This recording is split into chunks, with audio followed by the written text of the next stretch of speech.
Alright, hey everyone, this is Zach, and today we're going to talk about the new information for Scarlet and Violet that we just saw at the end of the Pokemon World's closing ceremony.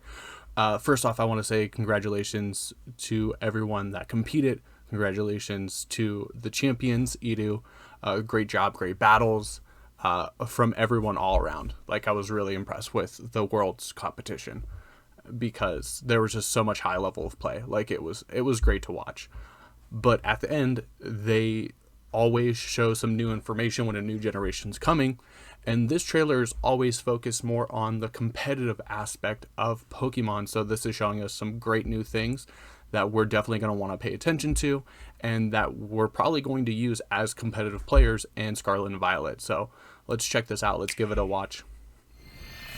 Most of you have already seen this like myself. So we have our little intro. They talk about more battles, and you see a glimpse of a new Pokemon. You get a new battle layout, which I think the battle looks really nice.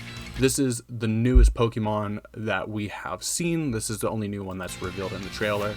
The Cyclizar, which is a dragon and normal type. We've seen this before with Drampa. But one thing that a lot of people are going to talk about, and a lot of lore people are going to talk about, is that its body type is built like the legendaries Koraidon and Miraidon.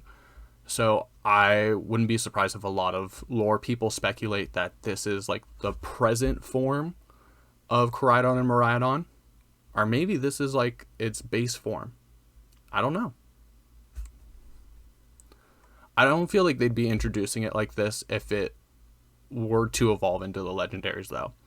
So I feel like a lot of people are going to speculate that this is like the present form, or maybe it's the, maybe this is the Carbink to the Diancie. Like, maybe this is the Carbink version of Koraidon and Miraidon, if that makes any sense. But what's really important about this Pokemon is its move Shed Tail. So Shed Tail is a new substitute move. Takes away 50% of HP, so it's more than the regular substitute, but it swaps it with a Pokemon in the party. So normally, unless you have Baton Pass, I think Baton Pass still will pass on the substitute, but if you're behind a substitute and you switch out, you lose that substitute, so it's a sacrifice. But with this move, Shed Tail, you're able to create a substitute and swap places, so it's like a more defensive parting shot. It's like a parting shot, but instead of a stat drop, you get a substitute. Now, one thing that I brought up when my buddy Main Event was talking about this on Twitter was, what if you swap into a Shed Ninja? That would be insane. Of course, like, sound moves like Snarl can still hit it, but like, you have to predict Shed Ninja being the one swapping in and have Amon to handle it.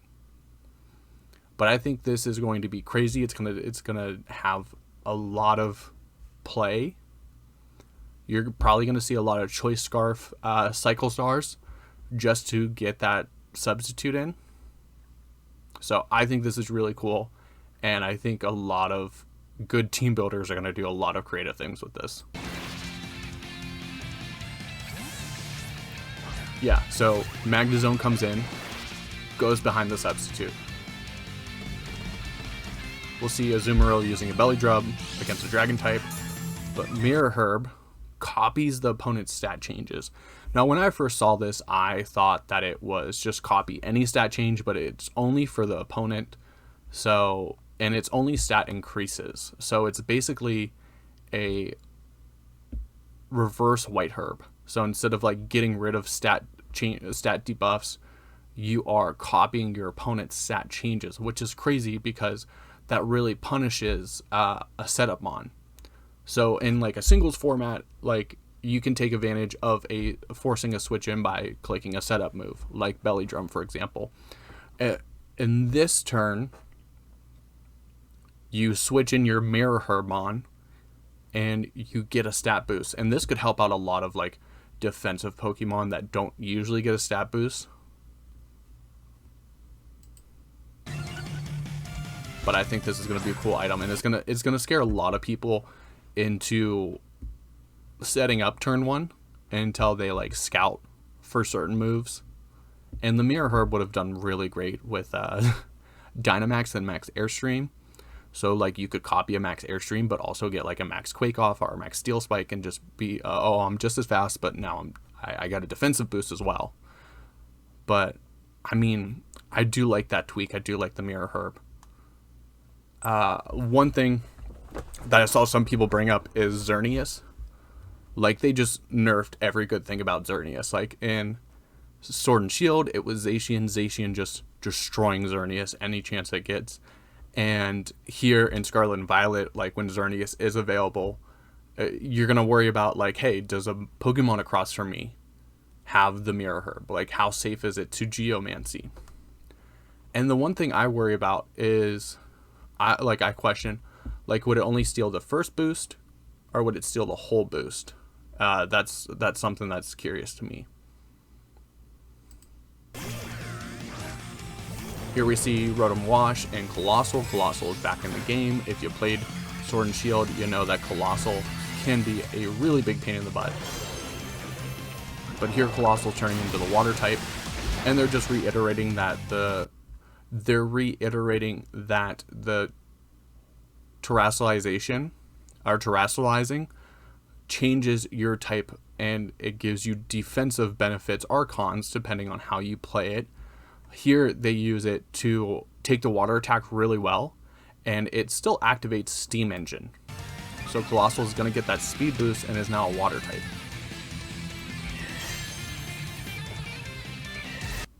Loaded Dice makes multi-strike moves more likely to hit. So like Icicle Spear, Bullet Seed.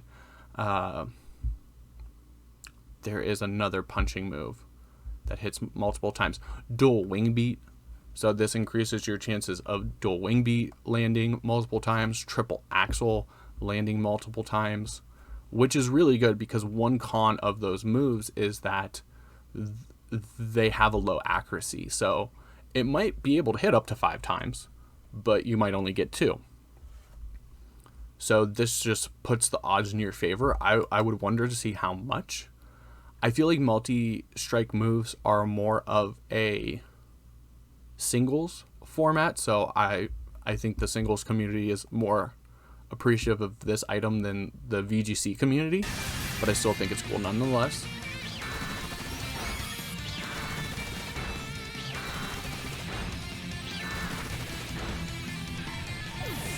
And you can just see the Bullet Seed. And here's my boy Tyranitar. We see the terrestrializing hat for the Ghost type. Tyranitar being a Dark and Rock type, it has a lot of weaknesses, one of them being fighting, and it's showing here that switching to the Ghost type avoids a close combat.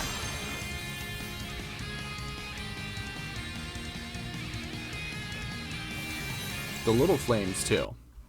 Here's another thing that if you are following the leaks that you already knew about, but this is new information for those who are not following leaks. It is Terra Blast. So Terra Blast is basically hidden power from what we've heard. The move changes type when the user has terrestrialized. So we're assuming that it is a normal type when it's not terrestrialized, and when the Pokemon terrestrializes, it takes that type of the terrestrialized type that the Pokemon has. So for this example, Tyranitar doesn't have any Ghost type moves, so switching to a Ghost type does have defensive advantages, but you would lose out on stab for your Dark type moves and your Rock type moves. With this at least gives you 1 stab if you want it for that terrestrialized Pokemon. I kind of like this too, because this is going to tilt some advantages to special attackers, where you see metagames are very physically based for the most part. You see Zacian doing a lot of power because it's a strong physical attacker. That's why there's intimidating to the game. So this is just something else that special attackers can take advantage of more than physical attackers, because I would have to assume, just like hidden power, this move is going to be based on your special stat. This is definitely going to be a special move. And yeah, that's about it. I'm really excited to see the play of Mirror Herb. I think that Mirror Herb is going to be a great defensive tool and a really good punishing tool to like set up. And I think it's going to make players play more, I don't know if I would have to say like more conservatively, but you have to think about clicking that Swords Dance, because if you put it on a mon that's already stronger than yours, they're going to steal the stat moves, especially if that Pokemon's slower.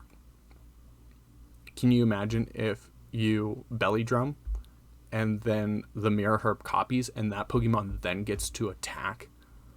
That's gonna put a lot of play, like, and it's actually going to, you know, kind of say, hey, that bulky Slowmon, I can just steal your boost and use it against you. So I think it might reward like sometimes more defensive play, which is really interesting, because I think that Dynamax was super hyper offensive, and it rewarded quick play and aggressive play. So I'm excited for Sword and Shield to get back to like being more about board position.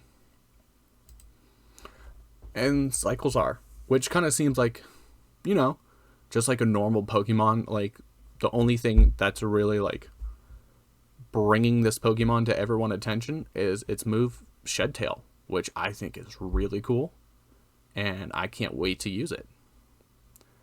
But that's going to be all. Once again, congratulations to everyone that did well, placed, and competed at Worlds. It was awesome watching everything. Let me know how you feel about this competitive play trailer in the comments down below. Which item or which move are you excited for the most? Are you scared that Colossal is going to be a pain in the butt again? I kind of am. But one thing with the Colossal, though, if it changes to water type, you can't do the whole weakness policy Aqua Jet thing. You could Volt Switch with a Raichu or a Regieleki, but I feel like that's going to do a lot of damage, and you don't get the double HP of Dynamax. So I think Colossal is now going to be used more for like a speed boost mon and not a weakness policy mon. I think weakness policy is going to go down in usage as we go back to Pokemon that don't have their HP stat doubled. But yeah, let me know what you think in the comments down below, and I hope you guys are having a good Sunday. It's at least Sunday for me. I know time zones are different and people are watching these at different times, but let me know what you think in the comments down below, and check out my channel for some more VGC content, because I'm still going to be playing to make content. Until next time, I'm Zach. We'll see everyone later. Thanks for the ramble.